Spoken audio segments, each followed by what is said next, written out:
پہلے تو میں نے مسلمانوں کے اخلاق سنے تھے، اب تو میں نے دیکھ بھی لیے. پر یہ بتا جب 12,000 آیا تھا جان کیوں نہیں چھڑائی؟ تو حضرت چارہ کاٹتے کاٹتے رو پڑے، فرمانے لگے تو نہیں نہ جانتا یہ بیٹیاں سانجی ہوتی ہیں، پتہ نہیں نا. میرے رسول پاک نے تو حاتم تائی کی بیٹی کے سر پہ کپڑا رکھ کے کہا تھا بیٹیاں برابر ہوتی ہیں. تو یہ نہیں پتا جب اس کی 6 بیٹیوں کی شادی ہوئی ہے میرے اندر روحانیت کتنی بڑی ہے. فرمایا پھر 12,000 آیا ہے تو 2-4 بچیاں پھر گئی ہیں، تو یہ نہیں پتا میں اندر سے راضی کتنا ہوں، میں تیری نوکری کرتا رہوں گا، پتہ نہیں اللہ کتنی بیٹیوں کو بیاہ دے گا. اتنا رویا وہ عیسائی کے پیروں میں بیٹھ گیا، کہنے لگا بابا میں نے تیری مخالفت کی ہے پر تیرے قریب آ کے پتہ چلا ہے کہ تو بہت اونچے اخلاق کا مالک ہے، اور اگر تیرا یہ مقام ہے تو تجھے اخلاق سکھانے والے محمد عربی کی شان کتنی ہوگی. ظالم کی بولیے جاتے نہیں لوگ جھوٹے گواہ بن کے. وکیل صاحب کو نہیں پتا ہوتا کہ یہ بندہ مجرم ہے جو میرے پاس آیا، کیا مجرموں کے وکیل نہیں ہوتے؟ بولے تو اس کو پتہ نہیں ہوتا وکیل صاحب کو کہ یہ صاحب مجرم ہے، میرے پاس مقدمہ لے کے آئے. اور اگر بے ادبی نہ ہو جائے تو میرا خیال ہے قاضی عدالت کو بھی پتا ہوتا ہے کہ مجرم کون ہے اور مظلوم. میرے نبی پاک صلی اللہ علیہ وسلم نے اس قدر زیادہ سختی فرمائی اس مسئلے میں، فرمایا جس کو پتا تھا کہ فلاں آدمی ظالم ہے، ظلم کر رہا، پھر وہ ظالم کا گواہ بنا یا اس نے ظالم کی مدد کی، کتنی کی؟ شارحین لکھتے ہیں چاہے اس نے ایک جملہ بول کے کی، چاہے ایک، سارے بولیے، چاہے ایک غریب کو اس نے ظلم کیا تو کہتے ہیں علاج یہ سی، چاہے ایک جملہ بول کے کی. شارحین اس حدیث کی شرح میں لکھتے ہیں ایک جملہ بول کے چاہے مدد کی. جس بندے نے کسی ظالم کی مدد کی کسی مقدمے میں یا کسی صورت میں اور اسے پتا تھا یہ ظالم ہے، میرے نبی پاک صلی اللہ تعالی علیہ وسلم فرماتے ہیں اگر اس نے مدد کی، ابھی ظالم کی بات نہیں ہو رہی، ظالم کے مددگار کی بات ہو رہی، اگر کسی نے ظالم کی مدد کی تو حضور فرماتے ہیں خدا بھی اس سے بری ذمہ ہے، رسول بھی اس سے بری ذمہ ہے. سنبھال کے رکھے اپنی نمازیں، قربانیاں، حج، زکوٰۃ سنبھال کے رکھے. اگر ظالموں کا مددگار ہے، الیکشن آ لینے دے، آپ کو نظر آ جائے گا کون کون ظالموں کا مددگار ہے، نظر آ جائے گا. اپنی جیب سے لوگ پیسے دے کے ظالموں کی مدد کریں گے، ان کے فلیکس چھپوائیں گے، بورڈ لگوائیں گے، جیبوں سے پیسے دے کے. ہم نے خود آگ لگائی ہے چمن میں اپنے، بے سبب گردشی ایام کو الزام نہ دو، ہم نے خود نور کا ظلمت سے کیا ہے سودا، کر کے توہین سحر شام کو الزام نہ دو. ظالموں کے مددگار میدان میں آ گئے، یہ چھوٹا لفظ نہیں. میرے حبیب پاک صلی اللہ علیہ وسلم نے فرمایا جو ظالم کا مددگار ہے سن لے جو سجن کے ساتھ کچہری جاتا ہے، وہ یاد رکھے جو دوست کا گواہ بنتا ہے، وہ یاد رکھے جو کہتا ہے میں مانگی گیا تھا، مجھے بلایا گیا تھا قبضہ چھڑانے کے لیے کسی غریب بیوہ کی جائیداد پہ، کب وہ سن لے تو مدد کر کے نہیں آیا، تو خدا کے ذمے سے نکل گیا ہے. رسول پاک نے فرمایا تیرا میرا تعلق ختم ہو گیا، تو ظالم کا مددگار ہو گیا. پھر تو کہتا میں بے چین ہوں، میں بے قرار ہوں، میں آزمائش کا شکار ہوں. پلٹ کے دیکھ تو صحیح تیرا گناہ کتنا بڑا ہے. میرے نبی پاک صلی اللہ علیہ وسلم کا ایک اور فرمان سن لیں، ابن ماجہ ابو داؤد میں موجود ہے. اس حدیث کو آپ نے یاد کر لینا ہے. کر لیں گے انشاءاللہ؟ سارے کہیے انشاءاللہ کر لیں گے یاد. حضور صلی اللہ علیہ وسلم نے فرمایا اگر تو ظالم کی مدد کرے گا نا، یہ لفظ دل کی تختی پہ لکھ لینا، یہ مکافات عمل ہے، مکافات عمل دنیا، ادھر کرو گے تو ادھر بھرو گے. فرمایا اگر تو کسی ظالم کی مدد کرے گا، سن لے حضور کا فرمان ہے، اگر تو ابن ماجہ ابو داؤد سیاہ میں موجود ہے، فرمایا اگر تو کسی ظالم کی مدد کرے گا تو رب تعالیٰ مرنے سے پہلے تیرے اوپر بھی ظالم کو مسلط کر دے گا. تیرے اوپر بھی ایک دفعہ ظلم ضرور ہوگا اگر تو ظالم کی، وہ کسی صورت میں بھی ہو سکتا ہے، کسی صورت میں بھی تیرا بیٹا ہی اٹھ کے ظلم کر دے گا، تو الجھ جائے گا، کسی نہ کسی جگہ تیرے لیے تباہی کا سامان ہوگا، تیرے اوپر ظلم ہوگا، اس لیے کہ تو ظالموں کا مددگار ہے.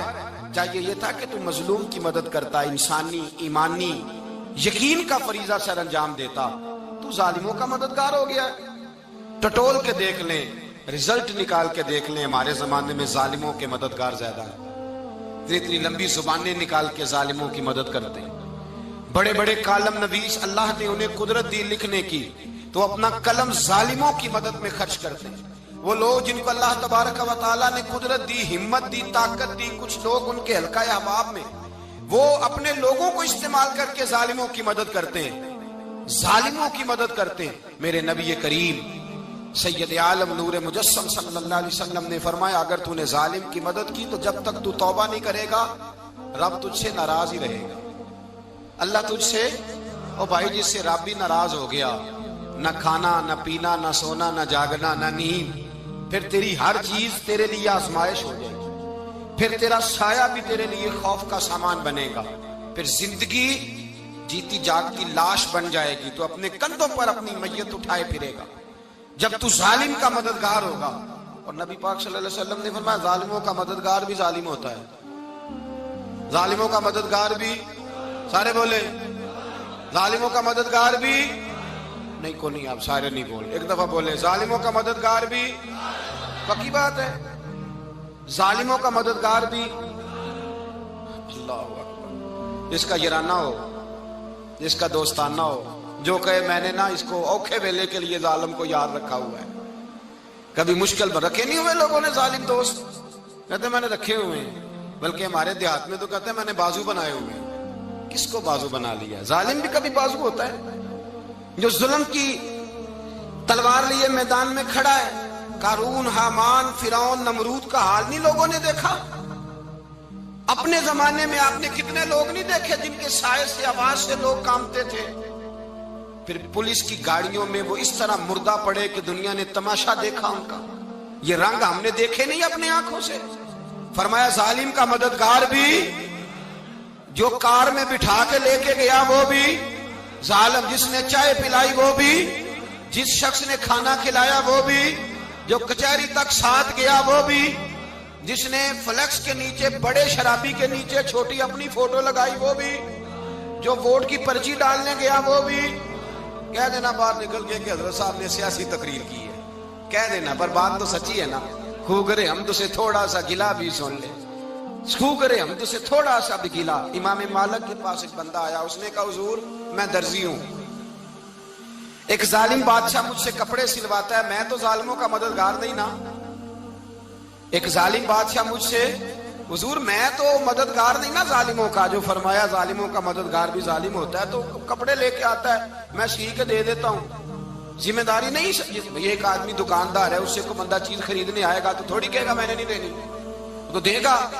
کوئی بندہ اگر کسی شخص سے کوئی کام کہتا ہے جو اس کی فیلڈ ہے، اس کا شعبہ ہے، اس کا معاش کا وہ سلسلہ ہے، کہتے ہیں یا رسول اللہ صلی اللہ علیہ وسلم ظالموں کا مددگار بھی ظالم، حضور نے فرما دیا۔ تو امام مالک سے بندے نے مسئلہ پوچھا، دل کی تختی پہ لکھنے والی باتیں ہیں، کہا حضور میں درزی ہوں، ظالم کپڑے سلواتے ہیں، میں تو مددگار نہیں نا۔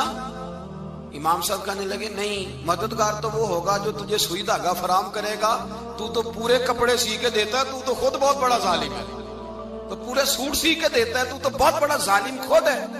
مددگار تو وہ ہوگا جو تجھے دھاگا دے گا، جو تجھے بٹن دے گا، جو تجھے نلکی دے گا۔ جو ظالم سے اتنی نفرت ظلم کر کے بندہ آئے، یہاں تو ہمارے زمانے میں ہیرو بن جاتے ہیں لوگ، ظالم ہیرو ہے، لوگ اس سے ڈرتے پھرتے ہیں، گھومتے پھرتے ہیں، اور بہت سارے کم مزاج لوگ اس کے پیچھے ہاتھ باندھ کے پھرتے ہیں۔ ظالموں کی مدد کرنا، ظالموں کے ساتھ رہنا، یہ ظلم ہے، ظلم، یہ زیادتی ہے۔ میرے نبی پاک صلی اللہ تعالی علیہ وآلہ وسلم نے ارشاد فرمایا، یاد رکھو رب فرماتا ہے میں مظلوم کی مدد ضرور کروں گا، چاہے جلدی کروں چاہے دیر سے کروں، میں مظلوم کی مدد۔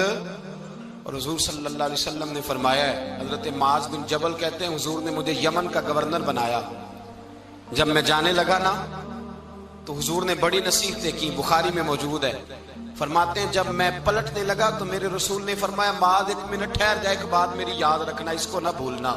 کہا حضور کیا؟ فرمایا دیکھنا کسی پہ ظلم نہ کر بیٹھنا، کہیں تجھ سے زیادتی نہ ہو جائے۔ محبوبہ پھر حضور نے فرمایا سن میرے معاذ، میں تجھے گورنر بنا رہا ہوں، زیادتی نہ کر بیٹھنا۔ یا رسول اللہ صلی اللہ علیہ وسلم کیا ہوتا ہے؟ تو میرے کریم نے فرمایا جب مظلوم دعا کے لیے ہاتھ اٹھاتا ہے تو عرش کا مالک کہتا ہے فرشتوں پیچھے ہٹ جاؤ، عرش کا